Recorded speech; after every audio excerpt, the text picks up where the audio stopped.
ඉතින් එහෙමනම් අදත් ආයිබෝවන් කියලා බොහොම ආදරෙන් IT+ YouTube channel එකට ඔයාලා හැම කෙනෙක්ම පිළිගන්නවා වගේම ලස්සනම දවසක් ප්‍රාර්ථනා කරනවා සියලුම දෙනාට. මුලින්ම කියන්න ඕනේ කාරණාවක් තමයි මට මාසයකටත් වඩා වැඩි කාලයක් ඇත්තටම ඔයාලට වීඩියෝ එකක් අරන් එන්න බැරි වුණා. පොඩි අනපේක්ෂිත ගැටලුවක් මතු වුණා. ඒ කියන්නේ වෙන මොකක් ප්‍රශ්නයක් නෙවෙයි. මගේ දකුණු අතේ පොඩි ආබාධයක් ආවා. ඉතින් කම්පියුටර් එක පාවිච්චි කරන්න පොඩ්ඩක් පොඩි ගැටලු සහිත තත්ත්වයක් ආවා. අපහසුතාවයන් ඇති වුණා. ඉතින් මේ හේතුව නිසා මම ඇත්තටම වීඩියෝ එකක් කරේ නැහැ. ඉතින් ඒක මුලින්ම ඔයාලා දැනුවත් කරොත් හොඳයි කියන එක මට හිතුණා. ඒකයි මම මුලින්ම ඒ කතාව කිව්වේ. නමුත් දැන් කිසි ප්‍රශ්නයක් නැහැ. දැන් සම්පූර්ණයෙන්ම ඒ තත්ත්වය හොඳයි. සාමාන්‍ය විදියට අපිට නැවතත් මේ වීඩියෝ අරන් එන්න පුළුවන්කම තියෙනවා. ඉතින් එන්න ඒක තමයි හේතුව උනේ. ගොඩක් අය මගෙන් කෝල් කරලා ඇහුවා මොකද සර් වීඩියෝ ගේන්නේ නැද්ද? එතකොට ඇඩ්වාන්ස් එක්සෙල් පාඩම ඉවරද කියලා. නෑ. තව පාඩම් ගොඩක් ඔයාලට ගේන්න තියෙනවා. නමුත් මට මේ අනපේක්ෂිත ගැටලුව මතුවෙච්ච නිසා තමයි පොඩක් අතපසුවීමක් පොඩි ප්‍රමාදයක් සිද්ධ වුණේ. වීඩියෝ කිසිම එකක් නතර කරලා නෑ. ඒත් එක්කම විශේෂයෙන් ස්තුතිවන්ත වෙන්න ඕනේ.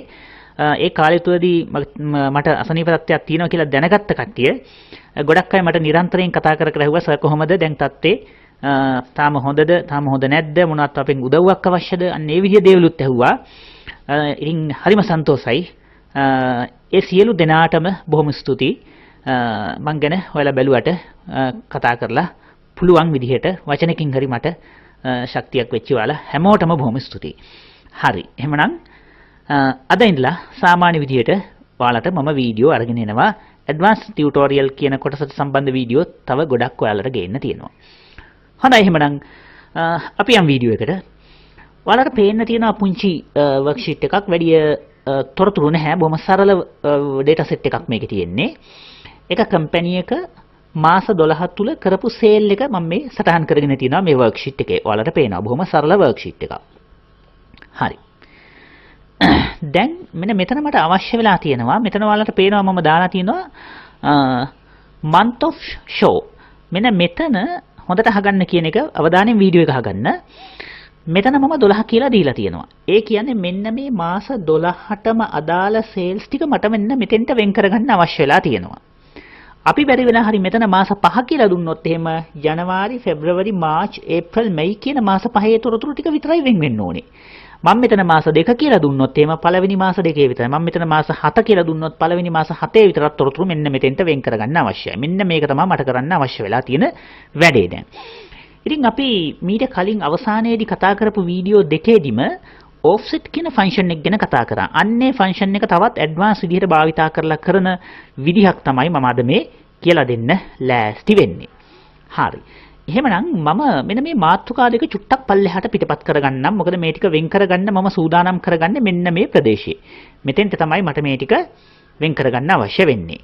right. දැන් එතකොට මම හොඳට නැවතත් පැහැදිලි කරන්නම්. මෙතන මාස කීයක තොරතුරුද අවශ්‍යයි කියලා කිව්වොත් මාස 3කද මාස 4කද කියලා දුන්නොත් ඒ කියන මාස ගානට අදාළ තොරතුරු මෙන්න මේ ප්‍රධාන වගුවෙන් ප්‍රධාන ෂීට් එකෙන් වෙන් කරලා පෙන්නන්න ඕනේ. මෙතන මම 4 කියලා දුන්නොත් මේ මාස 4 තොරතුරු. ඔන්න ඔය මම මේ සිලෙක්ට් කරපු ටික විතරක් වෙන් වෙන්න ඕනේ.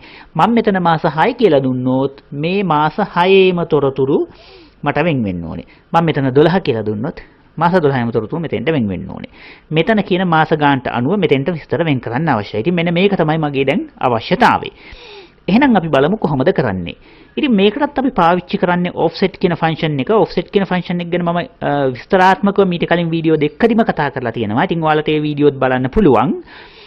මම මෙන්න මෙතෙන්ට ඇවිල්ලා මම ලියන්න පටන් ගන්නවා මගේ offset කියන ෆන්ක්ෂන් එක. කොහොමද අපි මේක ලියන්නේ කියලා බලමු. දැන් මෙතනදී අපි තේරුම් ගන්න ඕන දෙයක් තියෙනවා. මෙන්න මෙතනින් තමයි අපේ ආරම්භය වෙන්නේ. ඒ කියන්නේ මෙන්න මෙතන ඉඳලා තමයි අපේ වෙන් කිරීම පටන් ගන්න ඕනේ. මෙතනින් තමයි ජනවරි කියන පළවෙනි මාසේ තියෙන්නේ. ඒ වගේම අපි දන්නා offset කියන ෆන්ක්ෂන් එකේ කොයිතරම් height එකක්ද කොයිතරම් width එකක්ද දෙන්න ඕනේ කියලා දෙන්න ඕනේ. හරි. ඉතින් මේ දේවල් අමතකයි නම් ඔයාලා මම offset ෆන්ක්ෂන් එක ගැන කරපු පළවෙනි වීඩියෝ දෙක බලන්න. එතකොට මේ ඔක්කොම මතක් වෙයි ඔයාලට. මෙන්න මෙතන මම දෙන මාස ගානට අනුව තමයි උස හැදෙන්න ඕනේ. අපි හිතමු මාස 4ක් කියලා දුන්නොත් මේ මාස 4ට අදාළව මෙන්න මේ උසෙන් තමයි මේ තොරතුරු ටික වෙන් වෙන්න ඕනේ. අන්න ඔය දේවල් ඔළුවේ තියාගෙනයි අපි මේ ෆන්ක්ෂන් එක ලියන්න ඕනේ. හරි. අපි ලියන්න පටන් ගමු ෆන්ක්ෂන් එක. සමාන ලකුණ දුන්නා. මෙන්න මට offset කියන ෆන්ක්ෂන් එක යාම සජෙස්ට් කරලා තියෙනවා. මම ඒක ඇප්ලයි කරලා තෝරගත්තා. reference එක කියන්නේ අපේ ආරම්භය. ඒ කියන්නේ අපි මේ තොරතුරු වෙන් කරන්න හෝ මොනවා හරි දෙයක් කරගන්න අපේ ආරම්භක සෙල් එක තමයි reference එක කියලා කියන්නේ. මම එතෙන්ට දෙනවා මෙන්න මේ පළවෙනි month එක තියෙන සෙල් එකේ address එක. මෙතන එතකොට A2 කියලා ලී වෙලා තියෙනවා. ඔයාලට ඕන නම් මෙතන මේක absolute කරන්න පුළුවන් F4 කී එක press කරලා. එතකොට මේ සෙල් එක නියත සෙල් එකක් විදියට දෙනවා. ඒක වෙනස් වෙන්නේ නැහැ. හරි. ඊළඟට අපි දෙන්න ඕනේ මෙතන ඉඳලා පේලි කීයක් පල්ලෙහාට ගිහිල්ලාද පේලි හෝ කොළ තීරු කීයක් මේ පැත්තට හෝ වම් පැත්තට ගිහිල්ලාද වෙන් කරන්න පටන් ගන්න ඕනේ කියලා. නමුත් දැන් මෙතනදී එහෙම පේලියක්වත් තීරුවක්වත් පහතටවත් වමට දකුණටවත් යන්නේ නැතුව මෙතන ඉඳන්ම තමයි පටන් ගන්න ඕනේ. මොකද අපි දැන් මෙතන මාස 3 කියලා දුන්නොත් මෙතන ඉඳන්ම පළවෙනි මාස 3 තමයි වෙන් වෙන්නේ. එතකොට අපිට පේලි ගාණක් පල්ලෙහාට යන්න අවශ්‍ය නැහැ. එහෙනම් මම rows කියන තැනට 0 දෙනවා, බිංදුව දෙනවා.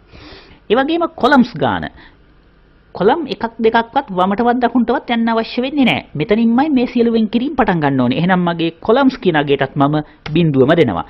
හරි. මම නැවතත් කියන්නේ offset කියන ෆන්ක්ෂන් එක අමතකයි නම් කරුණාකරලා මගේ පළවෙනියට කරපු offset ෆන්ක්ෂන් එක ගැන කරපු වීඩියෝ දෙක බලන්න. එතකොට මේ සියලු දේවල් මතක් වෙයි. මොකද මේ මෙතනදී මම ඒක ගැන නැවත පැහැදිලි කිරීම කරන්න ගියොත් වීඩියෝ එක තව දික් වෙනවා වගේම ඔයාලටත් බෝරින් වෙන්න පුළුවන්.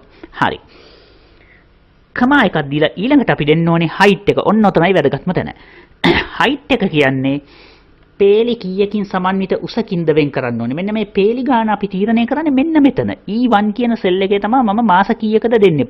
එතකොට මාස 3ක් කියලා දුන්නොත් පේලි ගාන 3ක් වෙන්න ඕනේ. මාස 4ක් කියලා දුන්නොත් පේලි ගාන 4ක් වෙන්න ඕනේ. මෙතන කියන අගය තමයි පේලි ගානේ උස විදිහට ආදේශ වෙන්න ඕනේ. එහෙනම් මම height කියන එකට කිසිම අගයක් දෙන්නේ නැතුව මම මෙන්න මේ සෙල් එක ක්ලික් කරනවා. මේ සෙල් එක ක්ලික් කරලා මම F4 කී එක එතෙන්ටත් දෙනවා. එතකොට ඒකත් absolute වෙනවා. නැත්නම් නියත සෙල් අගයක් බවට ඒක පත් වෙනවා. හරි. එතකොට මෙතන දෙන අගය මත එයා මෙතෙන්ට ආදේශ කරගන්නවා පේලි කීයක්ද කියලා ආදේශ කරගන්නවා. හරි. මෙන්න එතකොට offset function එකේ කොටස් ටික අපි දුන්නා. A2 කියලා කියන්නේ වෙන් කිරීමට අදාළ ස්ථානයේ ආරම්භක තැන. එතනින් තමයි අපි වෙන් කරන්න පටන් ගන්න ඕනේ. එතනින්ලා පේලි එකක්වත් තීරු එකක්වත් පල්ලෙහාටවත් ගමන් කරන්න අවශ්‍ය නැහැ. වමට දකුණට තීරු වෙන් කරන්න අවශ්‍යත් නැහැ. ඒ වගේම අපේ උස තීරණය කරන සෙල් එක වෙන්නේ E1. ඒ කියන්නේ මෙතන තමයි අපේ පේලි ගාන කීයද කියලා අපි දෙන්න බලාපොරොත්තුව. ඊට පස්සේ කමා එකක් දීලා අපි කියන්න ඕනේ width එක. width එක කියලා කියන්නේ කොලම් කීයකින් සමන්විත තොරතුරු ප්‍රමාණයක්ද අපිට වෙන් වෙන්න ඕනේ. width එක කියලා කියන්නේ වෙන් කළ යුතු කොලම් ගාන. හරි? කොලම් තීරු ගාන. එතකොට අපිට වෙන් වෙන්න ඕනේ මාස ගානනේ මෙතන වෙන් වෙන්න ඕනේ. හරි.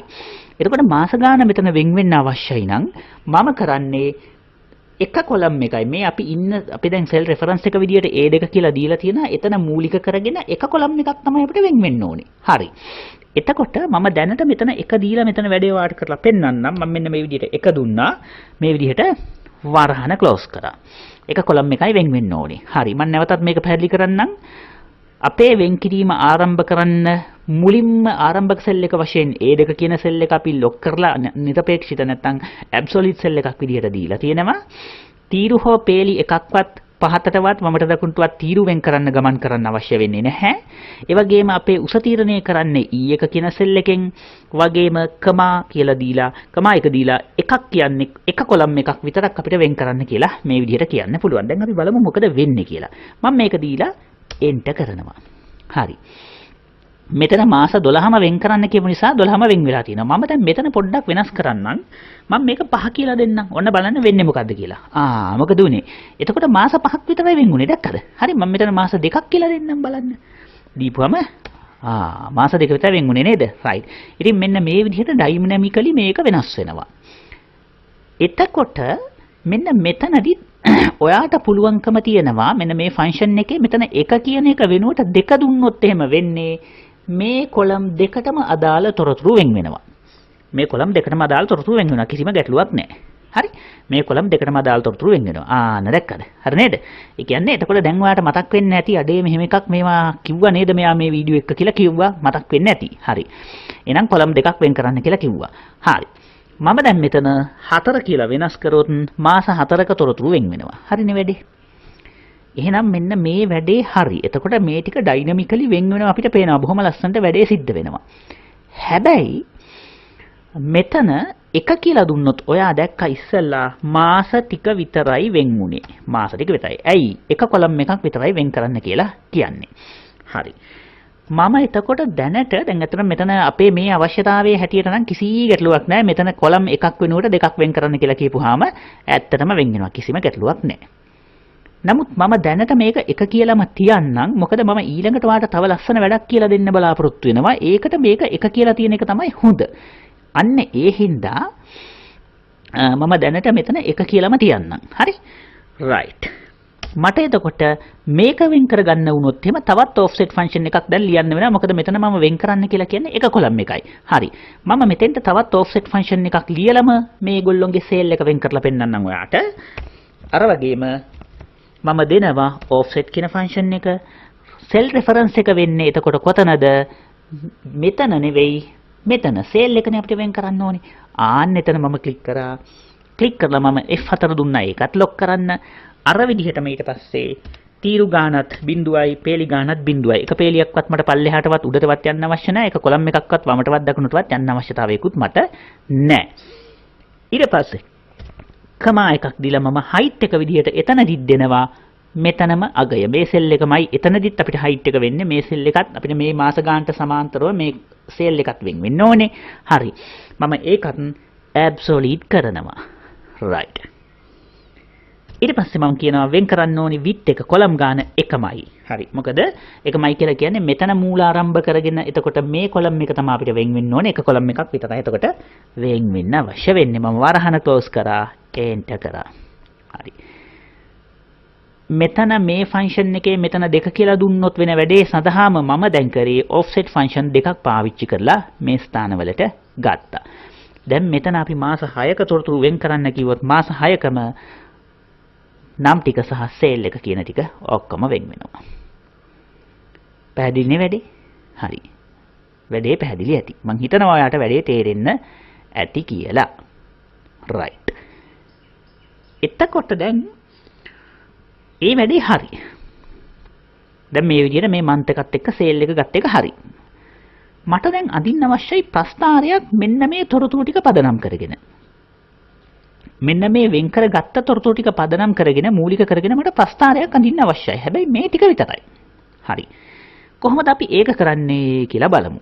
මෙතනදී චුට්ටක් මට ඔයාලට අලුත් දේවල් ටිකක් කියලා දෙන්න පුළුවන් වෙයි. කමක් නැහැ, ප්‍රශ්නයක් නැහැ.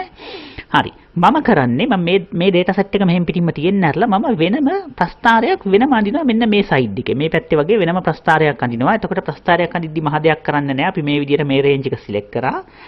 මේ range එක select කරලා ඉවර වෙලා මම එනවා insert කියන එකේ මෙන්න මෙතනින් මම සාමාන්‍ය bar chart එකක් තෝරගන්නවා. වැඩි සංකීර්ණ ප්‍රස්ථාරයක් නෙවෙයි. මම මේක තෝරගත්තාම මෙන්න මේ විදිහේ ප්‍රස්ථාරයක් ඔයාලට ඇඳිනවා. මම මේක චූට්ටක් විතර මේ පැත්තට කරගන්නවා. දැන් මේ ප්‍රස්ථාරේ හැබැයි තියෙනවා මාස 12ම තියෙනවා. මේ මාස 12ම මේකේ තියෙනවා. හැබැයි මට ඕනේ එහෙම නෙවෙයි. මට ඕනේ මෙන්න මේ වෙන් කර ගැනීමට අදාළ තොරතුරු පදනම් කරගත්ත ප්‍රස්ථාරයක් විතරයි මට අවශ්‍ය. දැන් මොකද අපි කරන්නේ? ඔන්න ඔතනදී අලුත් දෙයක් ඔයාට ඉගෙන ගන්න ලැබෙනවා. හරි. මොකද්ද මේ අලුත් දේ? මට කියලා දෙන්න වෙනවා මෙතනදී මෙන්න මේ formulas කියන එකේ තියෙන මෙන්න මේ define name කියන කොටස ගැන කියලා දෙන්න වෙනවා. මේ define name කියන එකෙන් කරන්නේ යම්කිසි සමීකරණයකට අදාළව හෝ යම්කිසි දෙයකට අදාළව යම්කිසි කොටසකට අදාළව නමක් නිර්මාණය කරලා ඒ නම අපිට ලේසියෙන් යම් යම් ස්ථානවල පාවිච්චි කරන්න අවස්ථාව ලැබෙනවා. අපි කොහොමද කරන්නේ කියලා බලමු. මට දැන් මේ ප්‍රස්ථාරයේ මේ පැත්තෙන් වැටෙන්න ඕනේ සේල් එක, මේ පැත්තෙන් වැටෙන්න ඕනේ මොකද්ද? මාස ගාන. හරි. එහෙනම් අපි ඉස්සල්ලාම මේ මාස ගානට අදාළව අපි යම්කිසි ප්‍රදේශයක් යාට ගන්න එකට අදාළව නමක් නිර්මාණය කරමු. ඒකට මම එනවා මෙන්න මෙතන මේ තියෙන define name කියන තැනට. මෙතන මම දෙනවා ඉස්සල්ලාම මම දෙන්නම් month කියලා දෙන්නම් මෙතන. month කියලා දුන්නා. හරි. ඒ කියන්නේ අපි මේ හදන දේට අදාළව නිර්මාණය කරන නම තමයි month කියන එක. මාසෙට අදාළ නම. ඊට පස්සේ මෙන්න මෙතන මම දෙන්න ඕනේ මෙන්න මෙතන දෙන්න ඕනේ මොකද්ද? මෙතන අපි දෙන්න ඕනේ මේ month එකට අදාළව තොරතුරු වෙන් කර ගැනීමට මෙතන භාවිතා කරපු සමීකරණය නැත්නම් සූත්‍රය ඔයාලට මතක ඇති. අපි ලිව්වේ offset කියන function එක. අන්න ඒ offset කියන function එක අපි මෙතෙන්ට දෙන්න ඕනේ මේ තියෙන සියල්ලම මකලා. හරි. දැන් ඔන්න ඔතනදී ෆන්ක්ෂන් එක අපිට ඇත්තටම මතක තියාගන්නත් අමාරුයි. ඒ නිසා මම මෙන්න මෙහෙම දෙයක් කරනවා. චුට්ටක් මම මේක කැන්සල් කරලා මෙතනින් එළියට ගිහිල්ලා මෙන්න මෙතනින් මම මේ ෆන්ක්ෂන් එක පිටපත් කර ගන්නවා. මේ විදිහට මේක කොපි කරගෙන මම ඊළඟට එනවා නැවත වතාවක් කොතෙන්ටද? define name කියන තැනට.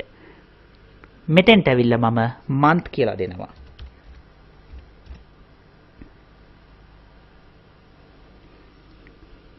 ඊට පස්සේ මෙතනට මම අර ෆන්ක්ෂන් එක paste කරගන්නවා. පැහැදිලියට කියපු එක. right. එතකොට මෙන්න මෙතන තියෙන්නේ අපි මෙතන මාස ගාන වෙන් කරගන්න පාවිච්චි කරගත්ත ෆන්ක්ෂන් එක. ඕකේ. එතකොට මෙන්න මේ ෆන්ක්ෂන් එක ගැප් වෙලා තියෙන්නේ මෙන්න මේ month කියන නම යටතේ. හරි. right. මේ ෆන්ක්ෂන් එකෙන් එන ප්‍රතිඵලය මේ month කියන නම යටතේ ගබඩා වෙලා තියෙනවා. මම මේක ඕකේ කරනවා. හරි. මෙන්න මෙතන කියනවා this name already exists කියලා. මොකද මේක මීට කලින් explain කරන්න මම class එක explain කරන්න මේක හදපු නිසා මේ month කියලා තියෙන්නේ. හරි. මම මේ ටික මකාගෙන ඉන්නම් ඉස්සෙල්ලා මෙන්න මෙතන name manager කියන එකට ගිහලා මට මේ ටික මකලා දාන්න පුළුවන්. මම මේ ටික ඉස්සෙල්ලා delete කරලා එතකොට මුලින්දම ඔයාලට කියලා දෙන්නම් මේ ටික. මම කලින් class එක මේ පාඩම explain කරා. ඒ නිසා මේක මේ විදිහටම තියෙන්නේ. හරි. දැන් හරි. දැන් ප්‍රශ්නයක් නෑ. දැන් ඔක්කොම අයින් කරලා තියෙන්නේ. දැන් මම ආයෙත් එනවා පුරුදු පරිදි define name කියන එකට ආවා. මෙතෙන්ට මම දෙනවා month කියන නම. මෙතෙන්ට මම මගේ ෆන්ක්ෂන් එක මෙතන ඔයගොල්ලෝ දැක්කා ඉස්සලා සිලෙක්ට් කරලා copy කියන එකට ගියා. මම මෙතෙන්ට ඒක නැවතත් paste කරනවා. ආන්න right. දැන් වැඩේ හරි. මේක okay කරපුවාම දැන් හරි. එතකොට month කියන නම යටතේ තියෙනවා මෙන්න මේ offset function එකකින් අපි ගත්ත මාස ටික තමයි වෙන් කරගන්න ඕනේ කියන එක මෙයාගේ මතකේ දැන් තියාගෙන ඉන්නවා. අපි ওই විදිහටම sale එකටත් හදාගමු name එකක්. ඒකටත් මම යනවා define name කියලා. හැබැයි ඊට කලින් මම මෙහෙම දෙයක් කරගන්නවා. මම මෙතන sale එක වෙන් කරගන්න ගත්ත offset function එක copy කරගන්නම්. මෙන්න මෙතෙන්ට ගිහිල්ලා click කරලා formula bar එකේ මේ විදිහට ලස්සනට මේක හිමීට select කරලා right click කරලා copy ගියා. ඒකලා මම එනවා define name කියන තැනට. එතකොට මෙතන copy කියන එක තෝරගත්තට පස්සේ ඔයාලට පුළුවන් keyboard එකේ ESC key එක press කරලා මෙතනින් ඉවත් වෙන්න පුළුවන්. ඒක එච්චර ගැටලුවක් කරගන්න එපා. හරි. මම එනවා define name කියන එකට. අර වගේම මෙතෙන්ට මම දෙනවා නමක්. අපි දැන් ගන්න හදන්නේ sale එක. එහෙනම් මම දෙනවා sale කියලා. දීලා ඉවරලා මෙතෙන්ට අර copy කරගත්ත sale එක ගන්න උදව් කරපු offset function එක මම right click කරලා paste කරගන්නවා. හරිනේ වැඩේ. හරි නේද? ඒකලා okay කරා. හරි. දැන් අපි නම් දෙකක් define කරගත්තා formula දෙකක් සඳහා. ඒ නම් දෙක අපිට බලන්න පුළුවන් මෙන්න මෙතන name manager කියන තැනට ගිහිල්ලා. මෙන්න month කියලා එකක් තියෙනවා. ඒකට මේ offset function එක ආදේශ වෙලා තියෙනවා. sale කියලා තව එකක් අපි හදාගත්තා. ඒකට මේ offset function එක ආදේශ වෙලා තියෙනවා. right. වැඩේ හරි. ඊළඟට දැන් අපේ අවශ්‍යතාවය තමයි මේ ප්‍රස්ථාරය සඳහා ඔය නම් දෙක ආදේශ කරන්න ඕනේ. ඒ කියන්නේ ඔය හදාගත්ත offset function දෙකෙන් මේ වෙන් කරගන්න තොරතුරු ටික ප්‍රස්ථාරයට ගන්න කියන එක අපි යාට කියන්න ඕනේ. ඒක කරන්නේ මෙහෙමයි. හොඳට අහගන්න බොහොම සරලයි. function එක උඩ right click කරන්න. හරි. sorry function එක නෙමෙයි ප්‍රස්ථාරය උඩ right click කරන්න. මේ විදිහට ප්‍රස්ථාරය උඩ right button එක click කරන්න mouse එකේ. ඒකේ තියෙනවා select data කියලා option එකක්. මේකට යන්න. ගියාට පස්සේ මෙන්න මේ විදිහේ දේවල් ටිකක් හම්බ වෙනවා. බය වෙන්න එපා. මෙතන ඔයා මෙන්න මේකේ තියෙන edit කියන බටන් එක ක්ලික් කරන්න. මෙතන මේකේ තියෙන අපි sale එක අරන් තියනවා කියලා එයා දන්නවා. මේ ටිකේ මාස ටික අරන් තියනවා කියලා අපි දන්නවා. හරි. මෙන්න මෙතන edit කියන බටන් එකට ගිහිල්ලා ඔයා පුංචි දෙයක් කරන්න ඕනේ. මෙන්න මෙතන serious value කියලා තියෙනවා නේද? ඔයාලට පේනවා නේද මෙන්න මෙතන? මෙතන මෙන්න මේ තියෙන range එකක් මකන්න. හැබැයි මකද්දි කල්පනාවෙන් මෙන්න මේ විදිහට ප්‍රදේශය විතරක් මකන්න. ඔන්න ඔය ඔතනට එනකම් මකන්න. ඔතනින් එහාට මකන්න එපා. ඔයාලට පේන sheet 1 කියන එකත් එක්ක තව සංකේතයක් තියෙනවා. ඔන්න ඔතනින් එහාට මකන්න එපා. තේරුණාද? ඔතන ඔයා දෙන්න ඔතෙන්ට ගත්ත අර අපි define කරගත්ත නම අපි month කියලා එකක් හදාගත්තා, sale කියලා එකක් හදාගත්තා. එතකොට මේ පැත්තට එන්න ඕනේ sale එක. හරි. එහෙමනම් මම දෙනවා sale කියලා දෙනවා මෙතන. අපි හදාගත්තනේ sale කියලා නමක් define name කියලා වතකයි නේද ඔයාට? හරි. මම මෙතන sale කියන එක දීලා okay කරනවා. හරි. ඊළඟ අවස්ථාව මෙතන. මෙතන ඔයාලට පේනවා මාස ටික සටහන් වෙලා තියෙනවා. ඒ කියන්නේ month එකනේ. හරි. එතකොට මේ month එකත් අපි ඒ විදිහටම දෙන්න පුළුවන්. මෙතනත් මම යනවා edit කියන තැනට ගිහිල්ලා මෙතනත් අර වගේම මේ range එක විතරක් මකන්න හිමීට කල්පනාවෙන් ඔන්න ඔතනින් මකන එක නවත්තන්න. හරි. ඔතෙන්ට දෙන්න month කියලා දුන්නා. හරි. දීලා මම ඕකේ කරා. ඒ කියන්නේ පැහැදිලිව තේරුම් ගන්න ඕන මොකද්ද ඔයා? අපි දුන්න මාස ගාන සහ අපි දුන්න සේල් එක මෙතනින් වෙන් වෙලා තියෙනවා. එතකොට මේකට අපි රේන්ජස් දෙකක් හදාගත්තා. ඩිෆයින් නේම් කියන එක ගිහිල්ලා මාස ටික වෙන් කරගන්න ඔෆ්සෙට් ෆන්ක්ෂන් එකට අදාළව මන්ත් කියලා රේන්ජ් එකක් හදාගත්තා. ඒ වගේම සේල් කියලා එකක් හදාගත්තා. සේල් එක වෙන් කර ගැනීමට අදාළ ඔෆ්සෙට් ෆන්ක්ෂන් එක පාවිච්චි කරගෙන. ඒ දෙක තමයි උතන දෙන්න කියලා කියන්නේ. හරි? එතකොට අවසානයේදී ඕකේ කරා. මෙතනත් මම ඕකේ කරනවා. දැන් බලන්නකො මාස 12ෙම තොරතුරු වලට අදාළව තිබ්බ ප්‍රස්තාරයට දැන් මොකද වෙලා තියෙන්නේ කියලා බලන්න. දැන් මාස 6යි තියෙන්නේ. අපි දැන් මෙතන 6 කියන එක 4 කරලා බලමු මොකද වෙන්නේ කියලා. හරි නේද වැඩි? 4 කියලා දුන්නාම මෙතන මාස 4ෙම තොරතුරු වෙන් වෙනවා. මම මේකට මුකුත් කරේ නැහැ. ඒ වගේම ප්‍රස්තාරයේත් මාස 4ෙම තොරතුරු ඇවිල්ලා තියෙනවා. ඒ වගේම මම මෙතන මාස 5ක් කියලා දෙන්න නැත්නම් 3ක් කියලා දෙමු. හොඳට පේනවනේ. හරි. මාස 3ක තොරතුරු වලට අදාළව මෙතනත් මේ තොරතුරු ටික වෙන් වෙනවා. මෙතන අපේ ප්‍රස්තාරය තුල අන්තර්ගත වෙන්නේ මාස 3ක තොරතුරු විතරයි. ඉතින් එහෙනම් මාස 2 කියලා දුන්නොත් අය කතා කරන්න දෙයක් නැහැ. මාස 2ක තොරතුරු තමයි වෙන් වෙන්නේ. හරි නේද? right. එහෙමනම් මම අද මේ කියලා දුන්නේ offset function එකෙන් dynamically මේ විදිහට තොරතුරු වෙනස් වෙනවත් එක්කම ප්‍රස්තාරයත් වෙනස් වෙන විදිහට මේක පාවිච්චි කරන්නේ කොහොමද කියලා ටිකක් වීඩියෝ එක දික් වෙන්න ඇති. ටිකක් සමහරට මේකේ වාට ගැටලු සහිත තැනක් තියෙනවද දන්නේ නැහැ. එහෙම තියෙනවා නම් කරුණාකරලා මගෙන් අහන්න. එහෙම නැත්නම් කමෙන්ට් සෙක්ෂන් එකේ කමෙන්ට් එකක් දාන්න. මම අනිවාර්යෙන් පැහැදිලි කිරීම කරනවා. වීඩියෝ එක හොඳට බලලා හරියට තේරුම් අරගෙන කරලා බලන්න. බොහොම ලස්සන වැඩක් මේක. ඩෑෂ්බෝඩ් එහෙම හදද්දි මේ ක්‍රමය අපිට පාවිච්චි කරන්න වෙනවා. ඉතින් අපි ඒව ගැන ඉස්සරහට පාඩම් වලදී අපි කතා කරමු. හරි. එහෙමනම් මේක තමයි මගේ වීඩියෝ එක. අද මට අද කියලා දෙන්න අවශ්‍ය වුණේ ඔන්න ඔය වැඩේ. මෙතන යම් කිසි අගයක් වෙනස් කරනවත් එක්කම මේ තොරතුරු ඩයිනමිකලි වෙනස් වෙන්නේ කොහොමද? ඒ අනුව ප්‍රස්තාරයකුත් අඳින්නේ කොහොමද? මේ දේවල් අපිට ලස්සනට වැඩ කරගන්න එදිනෙදාට අවශ්‍ය වෙනවා. ඉතින් කරලා බලන්න. ටිකක් අමුතු වීඩියෝ එකක්. නමුත් මම හිතනවා ඔයාට තේරෙන්න ඇති කියලා. ඉතින් අපි කතා කරන්නේ ඇඩ්වාන්ස් ටියුටෝරියල්ස් නිසා ටිකක් ඇඩ්වාන්ස් වැඩ අපි කරගෙන යමු. හරි. එහෙමනම් වීඩියෝ එක මෙතනින් අවසන් කරනවා. මම නැවතත් ඊළඟ සතියේත් වීඩියෝ එකක් අරගෙන එනවා ඔයාලව හමු වෙන්න. එහෙනම් බොහොම ස්තුතියි. මම වෙනදා වගේම ඔයාලට වීඩියෝ එක අරන් ආවේ චමින්ද තුෂාර.